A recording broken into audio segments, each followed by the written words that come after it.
Meu cheiro é de cravo, minha cor de canela, e minha bandeira é verde e amarela. Pimenta de cheiro, cebola em rodela, um beijo na boca, beijo na panela. Gabriela, sempre Gabriela.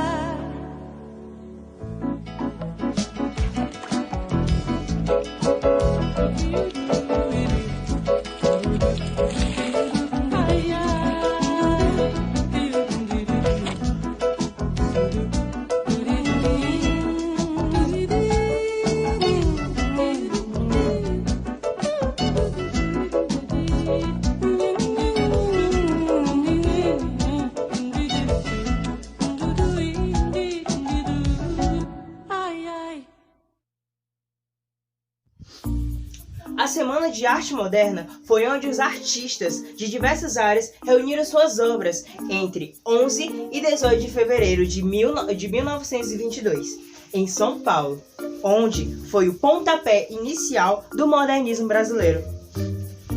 Logo após a semana do dia 22 do ano de 22, onde ocorre a ruptura com padrões artísticos tradicionais, modificando o jeito da escrita, chegando assim e iniciando a primeira fase do modernismo brasileiro, onde podemos dizer que foi a fase heróica, se estendendo de 1922 até 1930, entre a Primeira e a Segunda Guerra Mundial.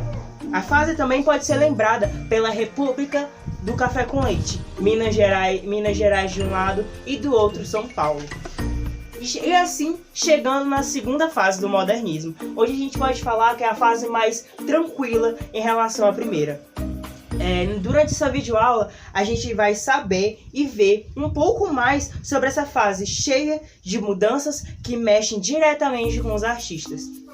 Meu nome é João Gabriel, estudo no Santo Afonso, no Colégio Santo Afonso, e estou no 3º ano do ensino médio. Estou participando desse sarau literário e o tema principal desse sarau é o modernismo brasileiro. E hoje estarei falando sobre a história, o contexto histórico, o enredo em que fez com que os artistas conseguissem passar o que eles passaram naquela época.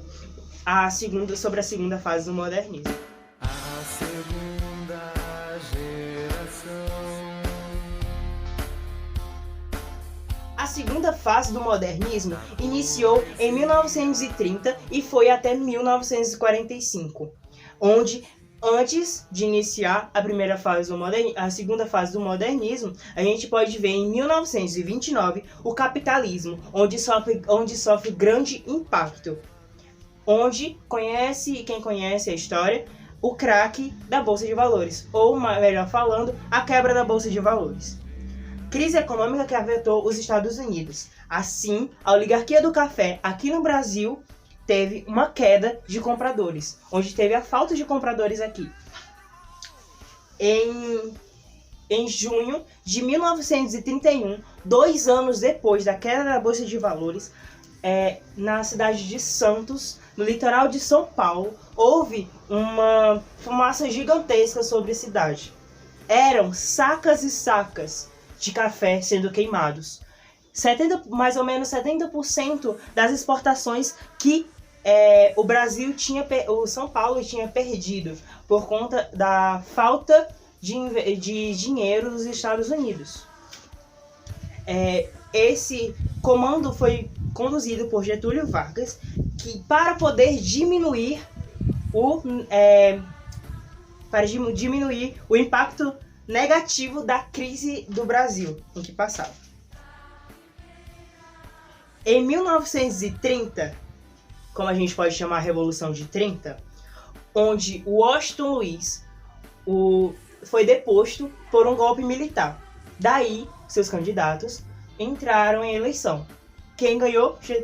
Getúlio Vargas, que acaba com a República Velha e inicia a famosa Era Vargas. Com isso, a República do Café com Leite cai por conta da Revolução de 1930. Durante a Segunda Guerra Mundial, que começa em 1939, artistas foram presos ao se expressar. como, por exemplo, Mário de Andrade, que foi demitido na condição de secretário municipal da Cultura de São Paulo. E também, durante a época de Getúlio Vargas, inicia a urbanização e industrialização do Brasil. Na segunda fase do modernismo brasileiro, o que a gente vai ver? A gente vai ver o homem universal. A gente não foca apenas no Brasil, e sim agora num todo, no geral. Onde a gente vê o verso livre, o realismo, o romantismo, o regionalismo, os autores são mais críticos e são politizados. Falam do social, da cultura e da economia.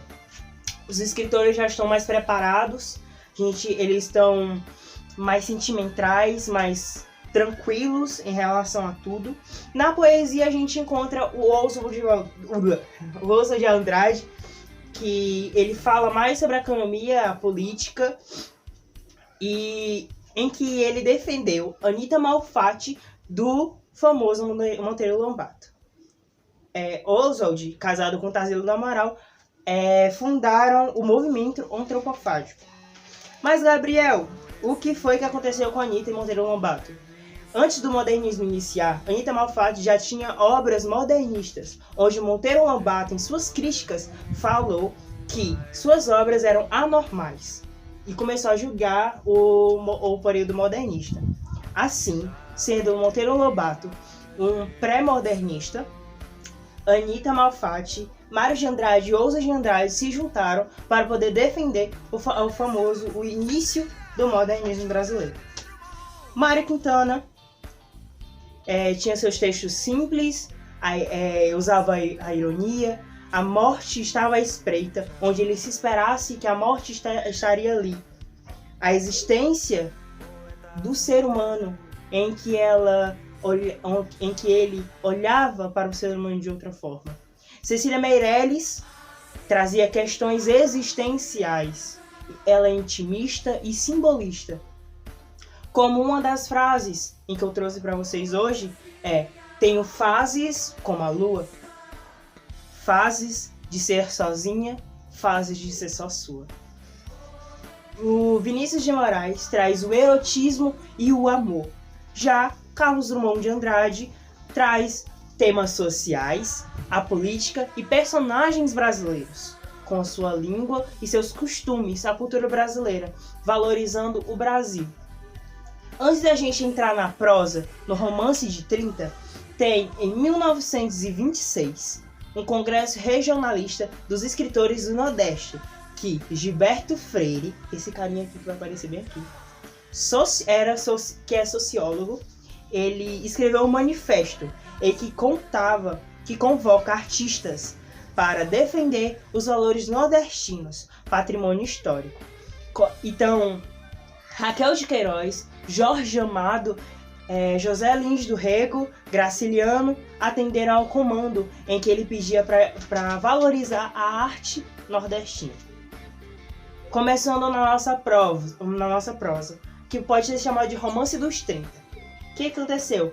Houve a denúncia à opressão e os escritores eram neorrealistas. Começando com Raquel de Queiroz, o mais conhecido, que é o 15, fala sobre a seca do Nordeste. Jorge Amado escreve Capitães da Areia, mais ou menos nos anos 30. Nos anos 30 ele veio aqui no Brasil e conseguiu e observou tudo e escreveu Capitães da Areia. Ele fala mais, em suas obras, ele fala mais sobre a Bahia, o estado da Bahia. E em Capitães da Areia, a denúncia a crianças pobres e humildes, né? A pobreza e os costumes em que ele exalta, a gente pode ver em Gabriela Cravo e Canela e também em Tieta. Jorge Amado também, durante a Era Vargas, foi preso em 1937 por participar do PCB. O que é PCB? Partido Comunista Brasileiro. Em Salvador, anos depois de ser solto, mais de 1000 exemplares de seus livros foram queimados em praça pública por política de regime. A gente chega agora em Graciliano Ramos, onde a gente vê Vidas Secas, um produto do meio que vivem, onde há um conflito das pessoas com o meio social em que vivem, a seca, a falta de economia e diversas coisas. Ele usa mais a gramática direta. Graciliano Ramos também, na era Vargas, a gente pode perceber que ele foi preso. E assim que ele foi preso, em 1953, quando foi solto, lançou o livro Memória de Cárcere, que é muito conhecido entre as escolas e universidades. Por que ele foi preso? Porque ele era militante comunista, em março de 1936. E por último, os dois últimos que não são tão menos importantes, mas José Lins de Rego, que escreve A Vida no Engenho, e Fernando Veríssimo, que fala sobre o Sul no Tempo e o Vento. Obrigado por assistir e estamos aqui. Beijinho.